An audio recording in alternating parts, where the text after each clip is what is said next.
The following episode of the Maui Chamber of Commerce's Business Matters was originally broadcast on October 8th, 2024.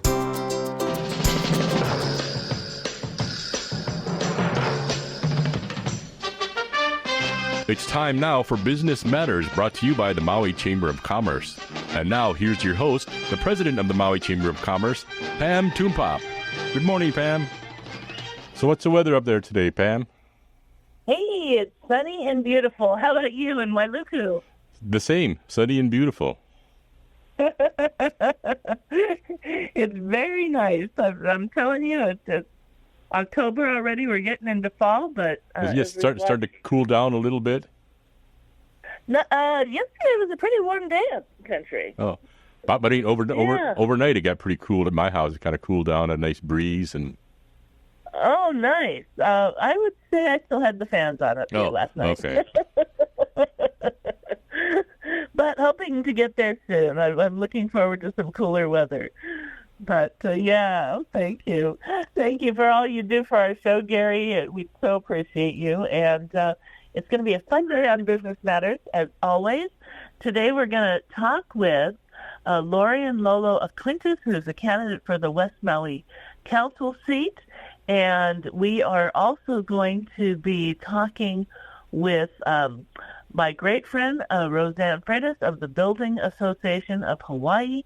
So we're excited to have both on the show today and just learn a little bit more about Lolo's candidacy and also what's happening at BIA. So it's the Building Industry Association of Hawaii, but known as BIA. But let me tell you a little bit about Lolo. Many know him as Lorien Acquintas, or informally Lolo. He is the owner of Maui Surf Culture on the corner of Front Street and Prison Street. Lolo is running for the West Maui County Council. He was born and raised here in Maui.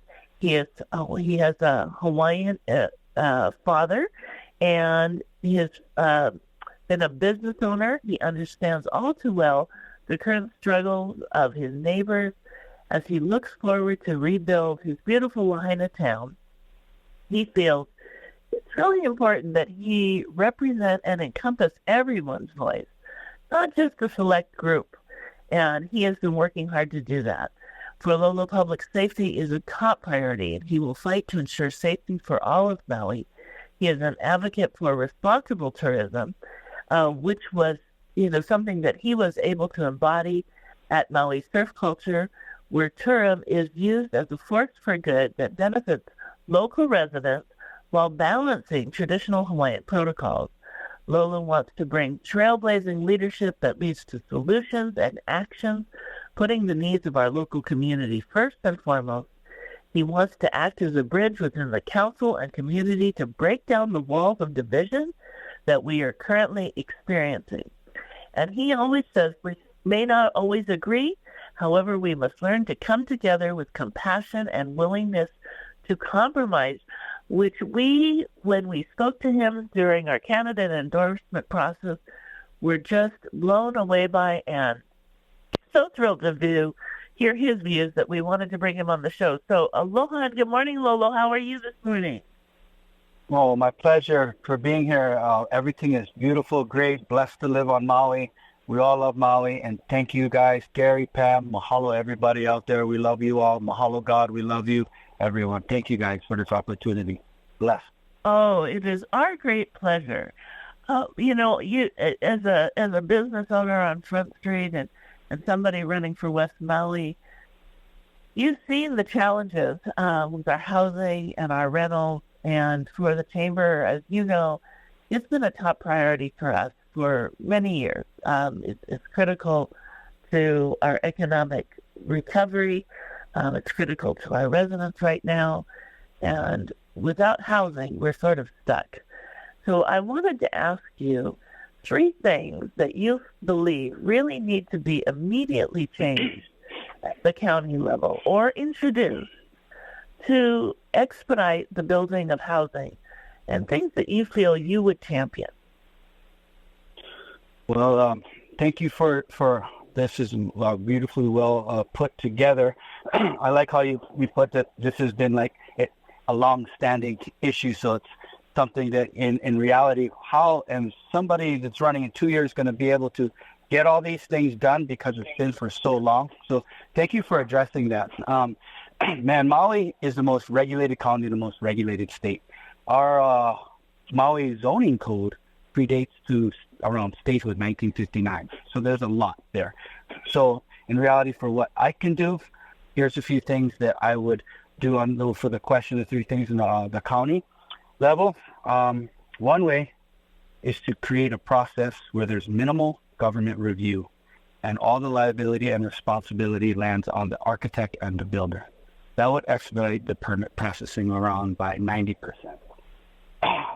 Another thing would be the county could start a rent-to-own program. Now, I was introduced to this when I'm a multi-business owner. I also owned a tattoo shop as well as on Prison Street. And after the fires, when those were gone, I opened up a maintenance and a construction business, me civil construction. So I understand what it's like. And I'm not here to pave over paradise. This is our home, but we also have to bring all solutions to the table. Now, I wasn't able to purchase my own, rent my own, own my own home with the businesses that I had. I was still having a rough time.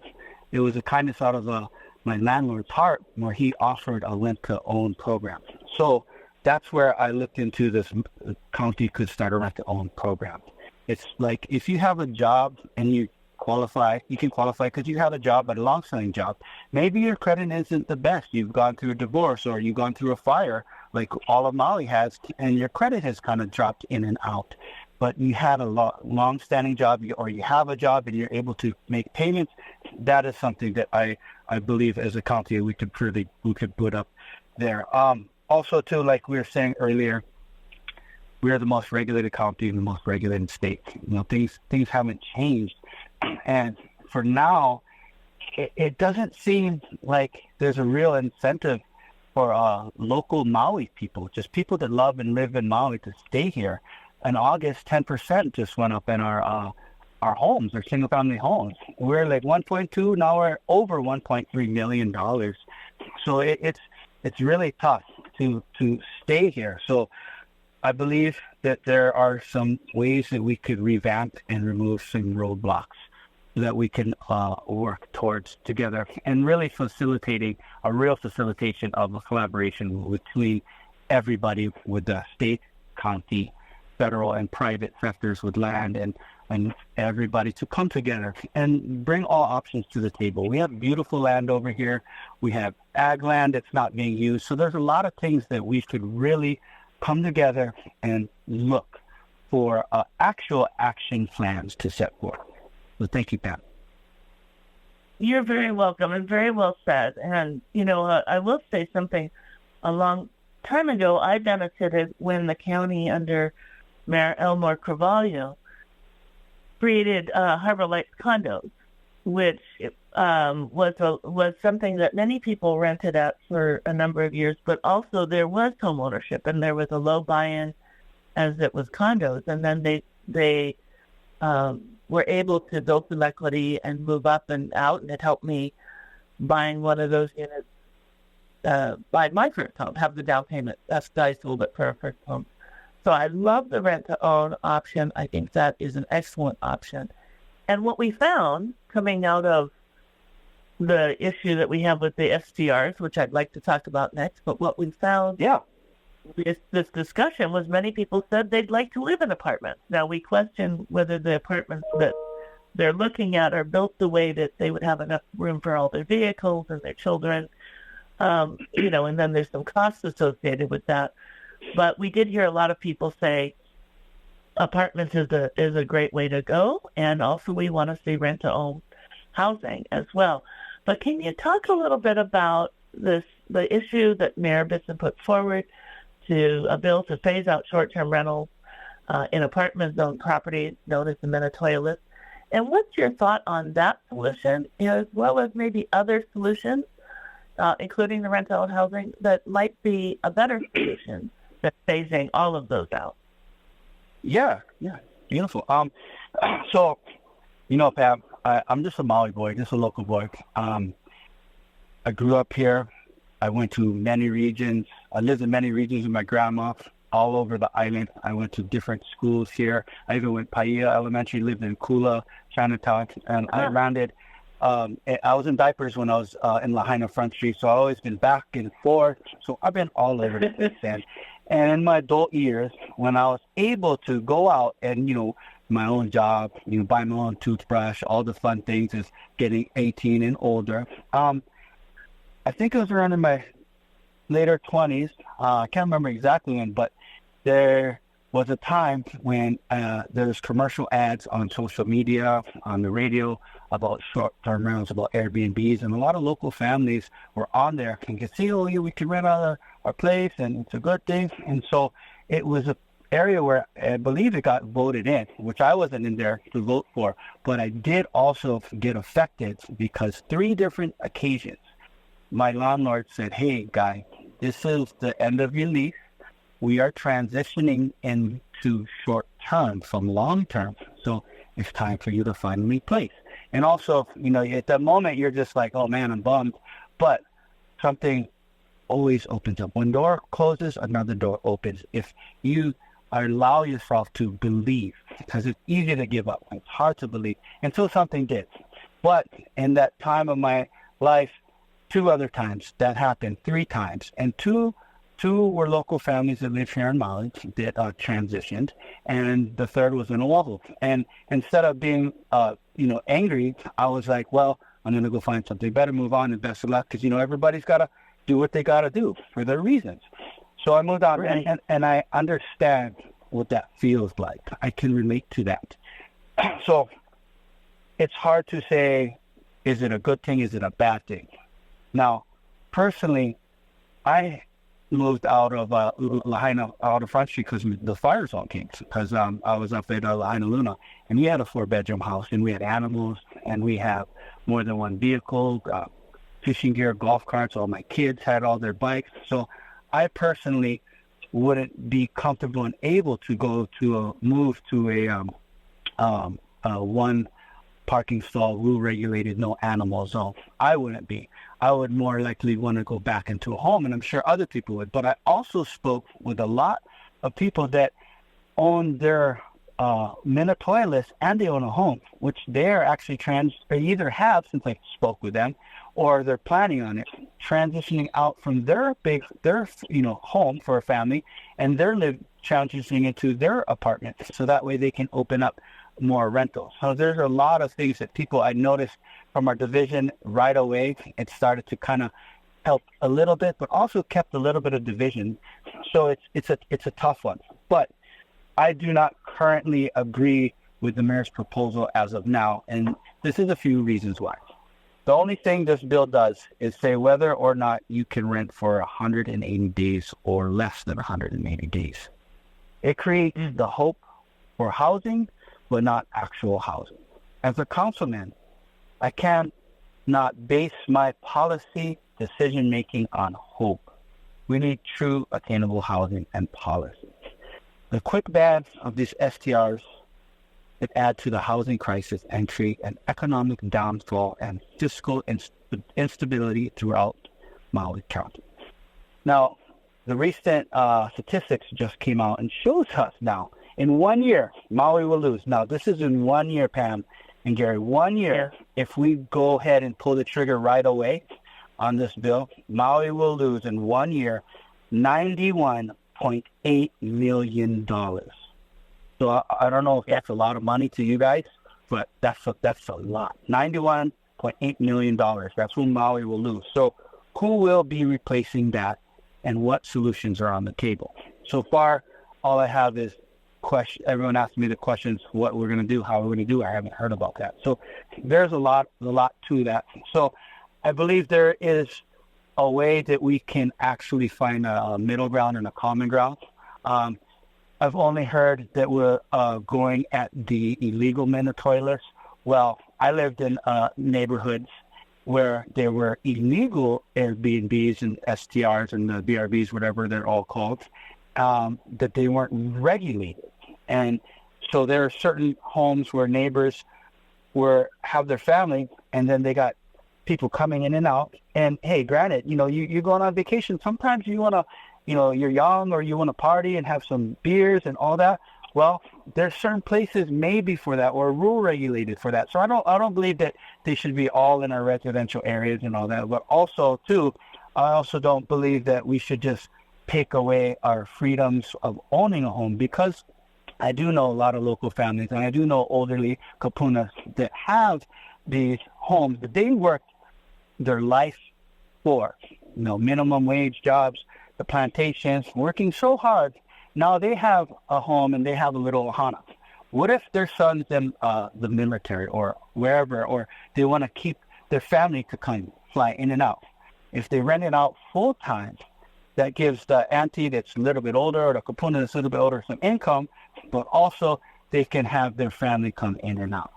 So that's where it's kind of, we got to find a fine line, because I know what it's like to have to move out. I got one of my best close friends, Maui. She started an outreach program for Holomua Road, and she's been an advocate to keep everybody out off the streets and do everything she can. And we've been working together a long time. And now she can't even find a place to live because of the unbalance that is happening with all the housing and everything. So I don't agree with it right now.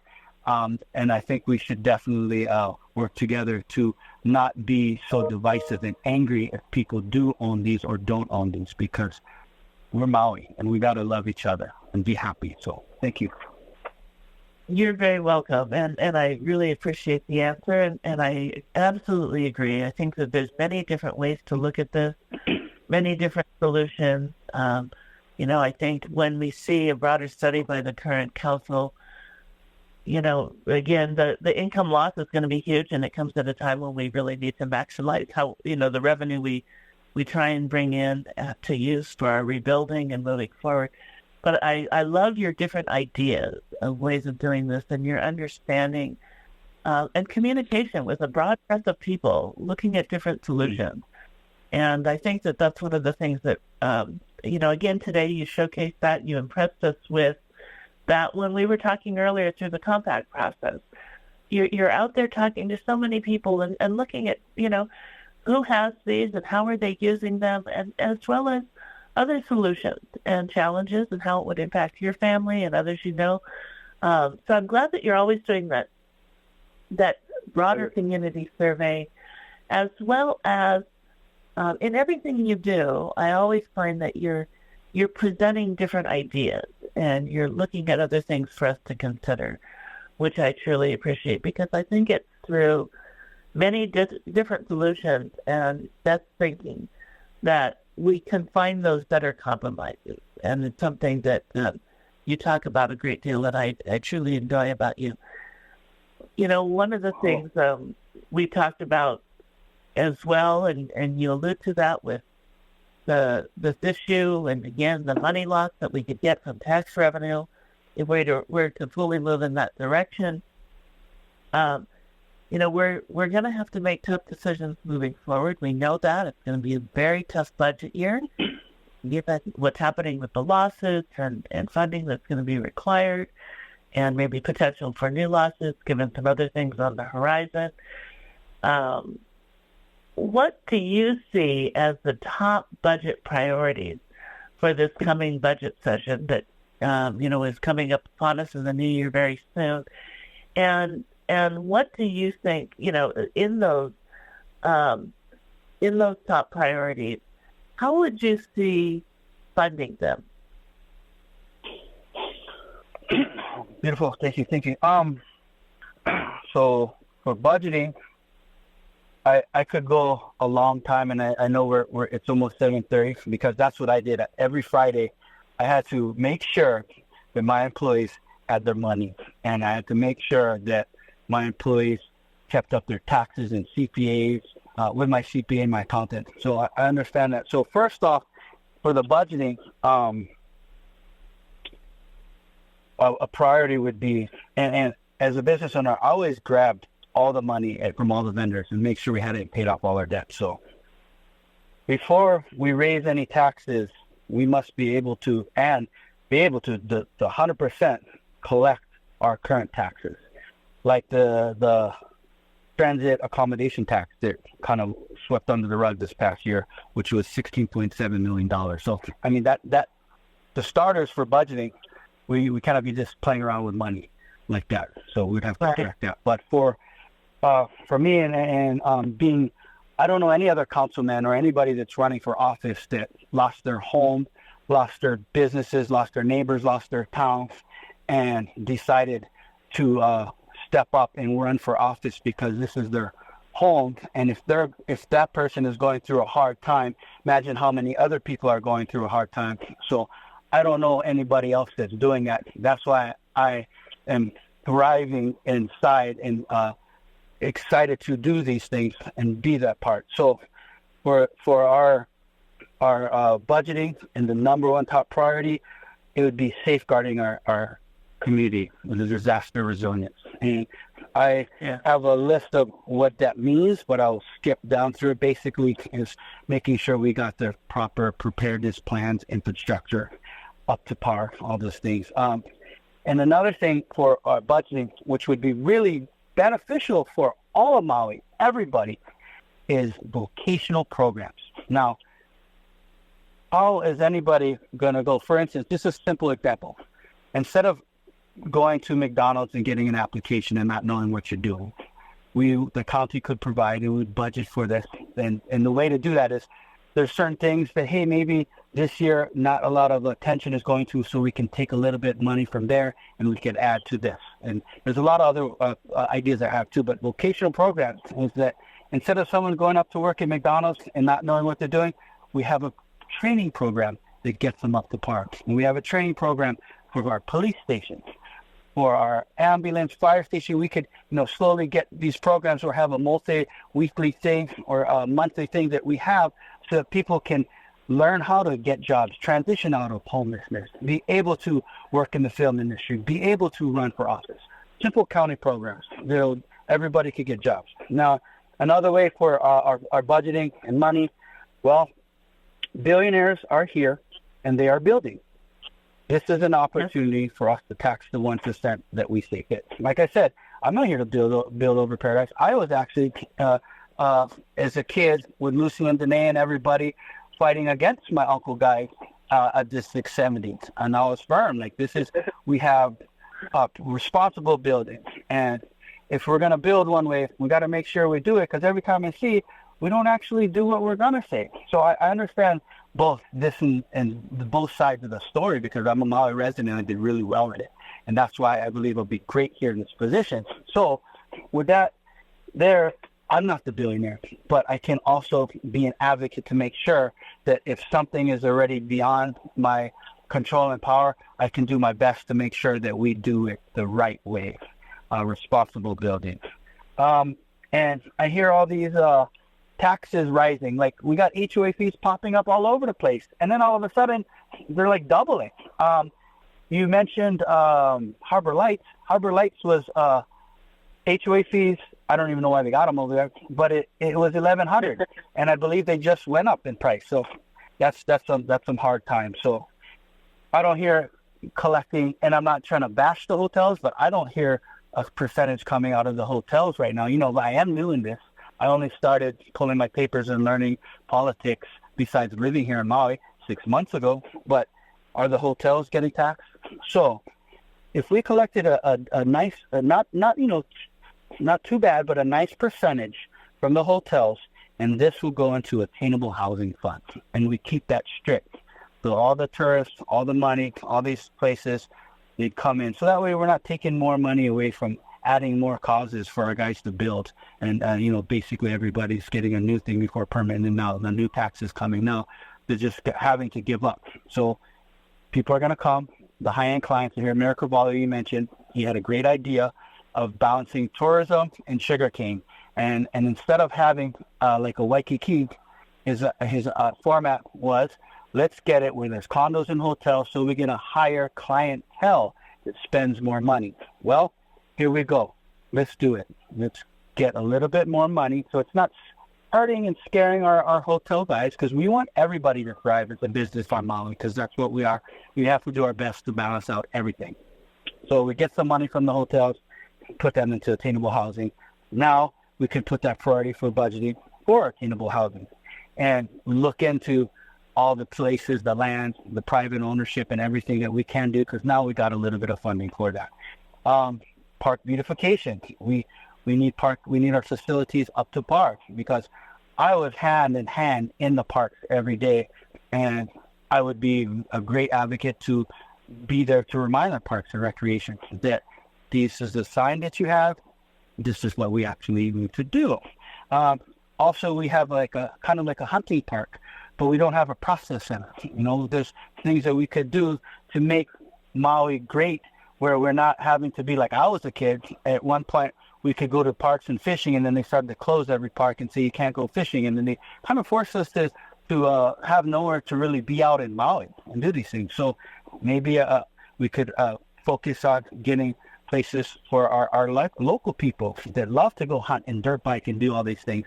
Get a process center, maybe like a community center where they can rent it out, where there's a kitchen, bathroom, they can stay the night. Haleakala cabins, you can go and rent them out. It's booked, but you can go and rent them out, and then your family can go and enjoy these facilities. So it does some things. And then supporting small businesses. That's providing access to grants, loans, subsidized to help small business start up, expand, and recover from setbacks, streamline processes, the permits and license, advocate for policies that favor local small business growth. So thank you. I'm really passionate, because I could just go on, and then I'm like, oh wait, we have other people on the radio. So thank you, Pam. I can tell you're being very conscientious, but what I love is your great passion, your research and your homework. You're coming up with ideas. Your willingness to look at this from all angles. And looking at ways that we balance, we leverage the assets we have, but we leverage them in ways that we find balance between things that we're leaving on the table, as you pointed out, money that we should be accounting for and bringing in, and watching where it can come in, looking at revitalizing our real property tax structure so that, again, we can take advantage of those who are coming here and building big homes, and use that for some of the homes that we desperately need. You are such a well-rounded candidate. Of course, as a small business person, we're thrilled to see small business people run, because you know what it takes to run a small business and the hardships, and you know what it takes to, invest your own money to provide jobs for other people and help support not only your family, but their family. And, I have to say, in just the brief time I've known you, I am just always amazed. I am amazed at how hard you're working. I just really want to say, Lolo, and to everybody listening, if you haven't met Lolo, Lolo Acquintas is a phenomenal candidate. We support him at the Maui Chamber of Commerce. I personally support him. I'm encouraging everybody to get to know him, listen to his ideas, talk to him about yours, because he's so open. But he is a tremendous candidate for West Maui County Council, and we think he would be a great addition to the team to help us move positively forward. Thank you so much for joining us. We truly appreciate your tremendous efforts. It's not easy to run for office. It's not easy to run for office and keep up all the other things that you've got, in the hopper as well. But you are a great champion for the people, and we really appreciate you. My pleasure. Well, with that, I wish you a wonderful day. I'm going to say aloha, but we look forward to continuing to get to know you, and look forward to continuing to hear your ideas. Thank you for keeping up with all of the research and helping people understand the breadth of the issues. You're doing an awesome job. Well, mahalo, guys. Everybody out there, thank you, guys. Thank you, everybody. You guys have a blessed day. You too, Lolo. Thank you so much. All right. Well, we are going to bring Roseann Freitas on, and I'm going to have Gary reach out to Roseann while I introduce her. But we have just, before I bring Roseann on and introduce her, I just want to say, through this disaster, there's so many things that we've all been dealing with. But to also see new candidates move forward and come forward, people like Lolo who really, understand so many angles of our community. And probably, I don't know, if he ever envisioned running for office, but this situation made him realize that this was a great time and he was a great candidate for what we needed to do. And he has tremendous insight.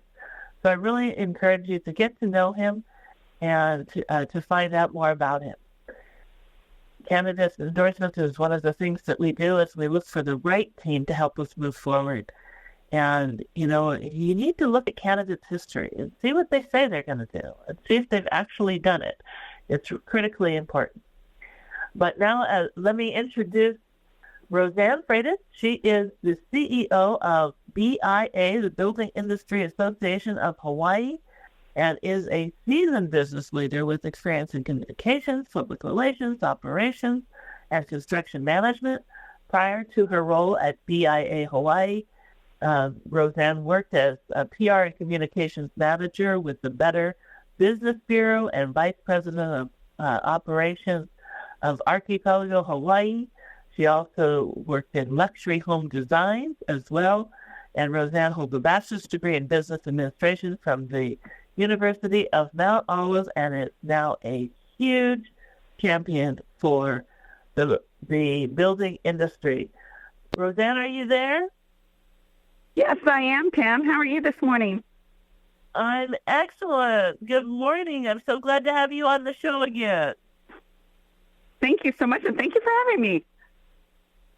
Oh, you're very welcome. Well, we haven't gotten to talk for a couple months, but I know you have been working really hard on workforce development. Can you talk a little bit, tell everybody about what you're doing in that arena? Yeah, so as we all know, there's a labor shortage, right, across all industries, but especially in construction. And this isn't something that came along with the pandemic. This was something that was ongoing prior to that, just because so many people sent their kids to college instead of going to trade school. So now we're trying to build that workforce back up. And so what we've been doing over at BIA Hawaii is bringing back our pre-apprenticeship construction training programs. And Pam, we're so excited. We had a graduation last Monday. We had 12 youth, 16 to 24, enter the course, and we actually graduated all 12. And now they will be going on to doing internships. So that's super exciting for us. That is amazing. I'm so glad to hear it. You folks are really working in this workforce development arena, and the trades are so important. And you're right; this is not new. This was coming. So, as you're graduating these 12, what are you seeing coming forward next?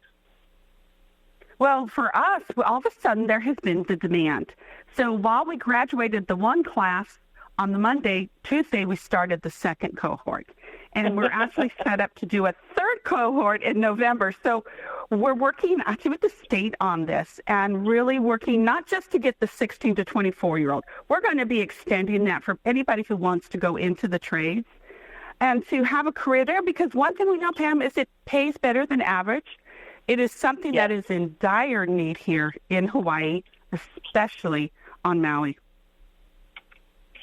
And tell me, when we're talking about the trades, what was the focus of this first cohort, and will the focus remain for the second and third? Well, the first cohort, we focused in on carpentry. And so that has been that focus, and they did really well at it. But we don't just focus in on one, because it really does touch on all the different trades, because for them to really understand what they're going to go into, they need to see a little bit about everything. So, of course, it's a heavy focus on safety. And what we found, Pam, was that a lot of these younger people were really excited about a potential career in safety, making sure that everyone on a job site is safe. But then we had the interest. We brought in people from outside, and this is super important to what we do, is it's not just us, it's people in the field coming in and talking to these youth. So we had people from various companies come in and share, from flooring to painting to carpentry to electrical.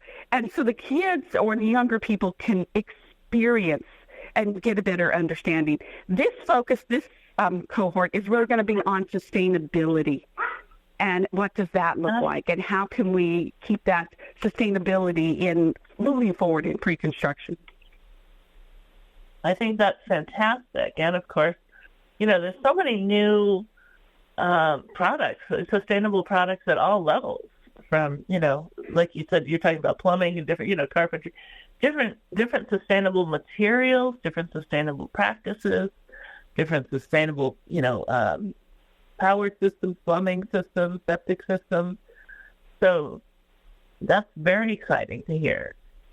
And are we finding how are we doing in terms of the companies who are advising them on some of these cutting edge technologies? Well, what we're finding, Pam, is that it's really exciting for them. Ever since we've had a couple come in, and then I went to another event last week, and I had people coming up going, "Hey, this person told me about what you guys are doing. Can we come in, or can we take one of the interns?" So we're finding that people in the industry are excited. They want to be involved, whether it's coming in and talking to the students, or whether it is going ahead and helping them with that internship. So it's a really collaborative effort from the whole industry. I love that. I love it, and it's desperately needed. This is a huge issue on Maui. Our construction industry of Maui has been sharing this for a number of years now, and they too are working to help get youth scholarships and get them some funding for tools and the trades, and helping to support programs like this as well. But you're really leading the way. You've gotten these great grant programs through the state, and to help fund these in a much bigger way to actually start getting this training moving forward. So I know one of the things you're doing is this under the pre-apprentice construction training under PACT? Yes, it is. These courses are under PACT. So that's the part of what we do, is that we're getting people into the trades, but we do also that continuing education for people inside the trades already. A lot of different types of safety training out there. And safety is just such a huge issue. I know so many people over the years who have worked in the industry, and actually the industry does a pretty good job of really keeping up with safety measures, because, there's a lot of things that can happen on a construction site. So I feel like they do a very good job, but it's one of those things that's it's constantly ongoing. And I know that you're helping in that. Yeah, because there's always something you can learn, a better way how to do things, or something that can make it safer.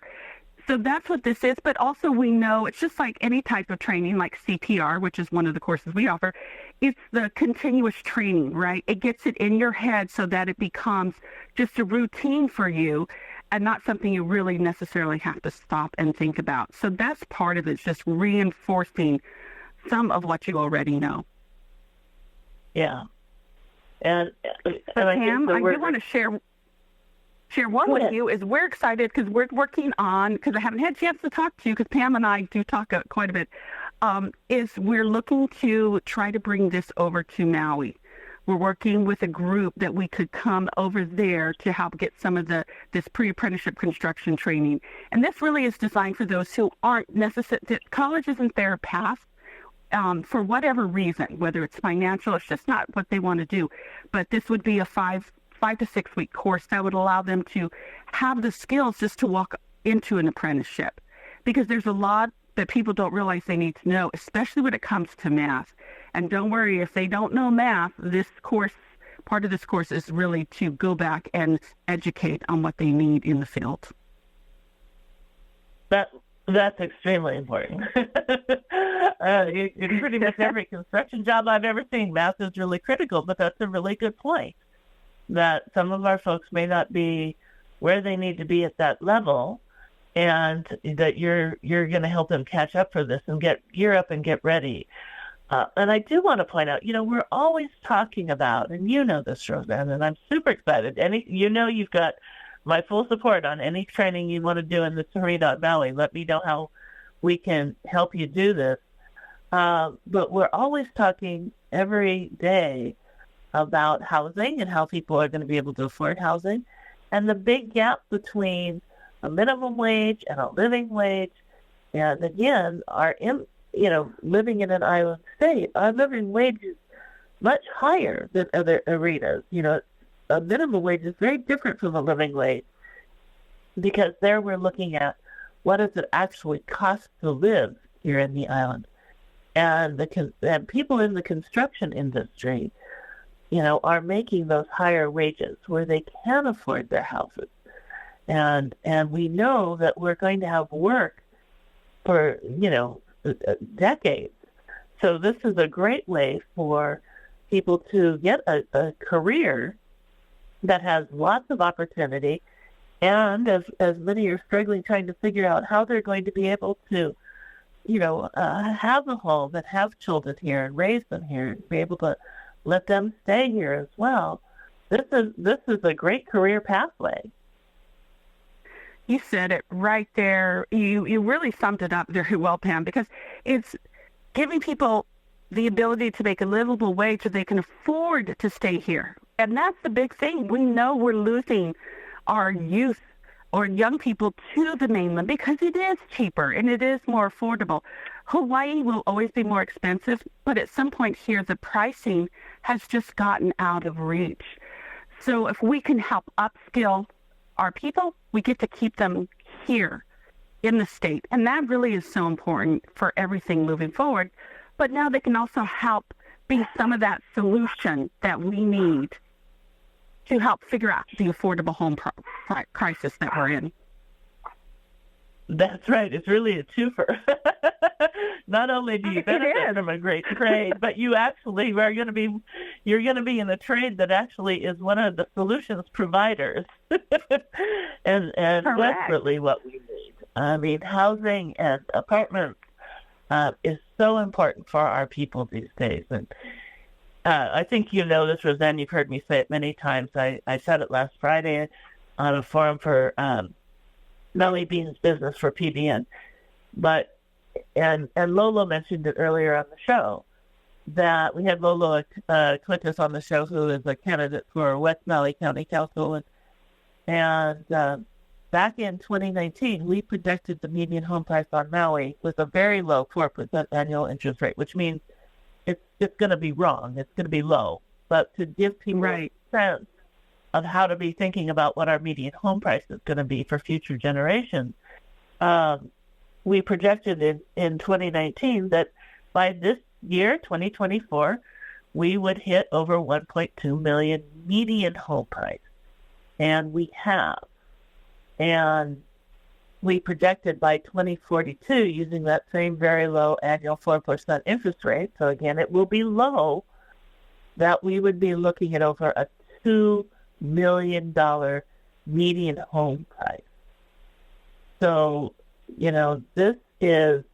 we have critical needs in housing in Maui County. It's also, of course, a state issue, which I know that BIA Hawaii is working on and well understands, but it is very critical for us here. So I so appreciate opportunities where you are looking at these grant opportunities, these training opportunities statewide, so that you can benefit all the states, but you can also help in regions where there's high critical need, and start getting more people trained across the island to help address this long-standing, aging issue just in the construction. We've had great contractors, and they've been doing it for a long time, and they're starting to get ready to retire, and it's going to be a little bit of a landslide when it happens. It really is, because it is very much an aging workforce. And until we can, for some of them, they may have considered retiring sooner, but the demand is still there. So we really need to get the younger people into those roles so they can still learn from those currently in the industry. But the housing crisis, we know it's horrible in Hawaii. Maui is the worst as far as the highest median price. It goes Maui, then Oahu, then Kauai, and Big Island. But it's still, when we look at the number, if a house is over $1 million median price, you've got to make almost $300,000 to afford it. And our wages don't reflect that here in Hawaii. So we have to get a handle on it. What does that look like? There's so many, as we all know, so many factors that go into building a home. One of them we are talking with the state as well as with the city and counties is on the legislation side as far as regulation and all the different regulations that come down, because it all has an impact on price. Everything has an impact on price. So we really all need to be at the same table talking and figuring out really what is the best way for the whole state to move forward. Right now, the biggest crisis is most definitely Maui after the Lahaina fire. So we need to take care of those people who are displaced. And right now, they're getting those temporary homes, but we really need that solution down the road, that long-term housing. So there's a whole lot of work still to be done. Very much so. And we need to be building, even in the temporary homes, we need to be building solutions that are going to last decades.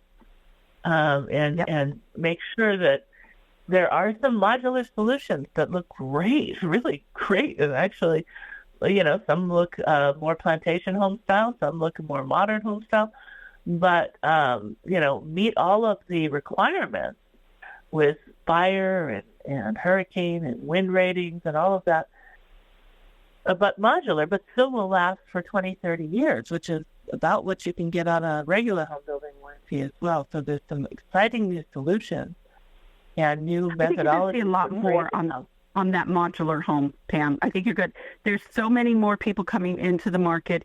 It is a great solution for us to have, those brought in. You still have to put them up. We still have to have the trades to be able to do all of that work, but it does cut down some of that cost. And it could be especially here on the island, when we do have a small footprint, right? It's not like on the mainland, for anybody who's ever lived there, you have, big lots. We don't. We have small lots, and that's okay. We just need to be able to afford to put something on that small lot. Yeah, absolutely. And again, one of the things I've been looking at too is, how do we look at priorities for water for housing? And, water is supposed to be a priority for public interest, but how do we look at ensuring that it is a priority for affordable housing and rentals? And right now we've got some work to do at the state level, at least at Maui County level, to do that. Given the work that you've been doing, Roseann, I'm hearing, of course, all across the trades, so from construction to plumbing to air conditioning to painting to everywhere, every element of the construction industry, we're really just hearing that we need more people in the industry. I'm wondering, do you have a sense of what elements within the industry, what are some of the top directions that our youth are most interested in? The ones that have the highest demand, I would say right now, especially are electricians and plumbing and HVAC. That's what we're hearing is a big need. Those are very specialized skills. They are required. You have to have that training. So if anybody out there has a young adult, they're trying to figure out which way to go, really, electricians or plumbers are the way to go. They're right now coming out of school with this training, and they're making a very good wage.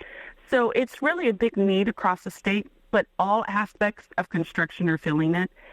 The next step, Pam, though, is we know we don't have as many bodies, and that is just because there's not as many humans as we need. So the construction industry is also going to have to look at how to incorporate AI and other technology tools to do more of the mundane work and allow them to upskill those, especially because you can't do AI in the field. You still have to build, but there are tasks associated with construction that they could help with some of that would allow them to take their current team and upskill them to something else that is needed in their industry.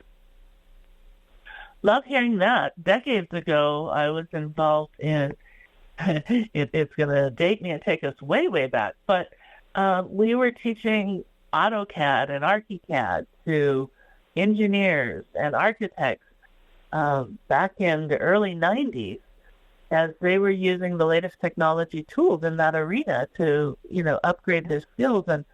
And in terms of drafting, it was speeding things up exponentially with those amazing tools and allowing people to do fly-throughs of buildings that didn't exist, which, of course, nowadays we laugh at those things. We've been, doing so for decades now, 3 decades, as a matter of fact, over the last 30 years.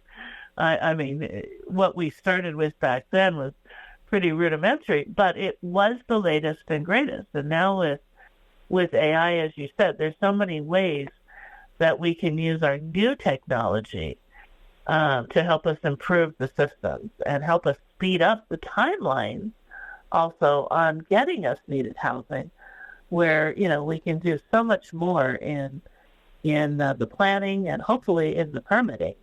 That's going to be another big thing for us to work on as we move forward, is getting these people, if jobs are held up in permitting, that's a huge issue that many of us in different counties tackle as well. So something for us to keep looking forward to. 1 minute, Pam. Yeah. Well, The permitting issue, Pam, is a whole nother conversation. Yeah, that's a whole other discussion we'll bring you back for on permitting. But in the meantime, let everybody know how they can find out more on your website. So you can go to biahawaii.org. So BIA, the whole word Hawaii spelled out, .org. Also, some of our classes are hybrid. So especially from neighbor islands, go ahead and check because we may have that. We're going to have to, I'm so sorry, we're going to have to cut it off there so we can say goodbye to everybody. But BIA, spell out Hawaii.org. Look up the different classes. Her number will be there. Call her. And for all who are listening to the show, I just want to say thank you for joining us today. It always goes quickly, but thanks for joining us. We'll hope you'll listen again on Friday and tune in next week on Tuesday. Have a beautiful day. Aloha.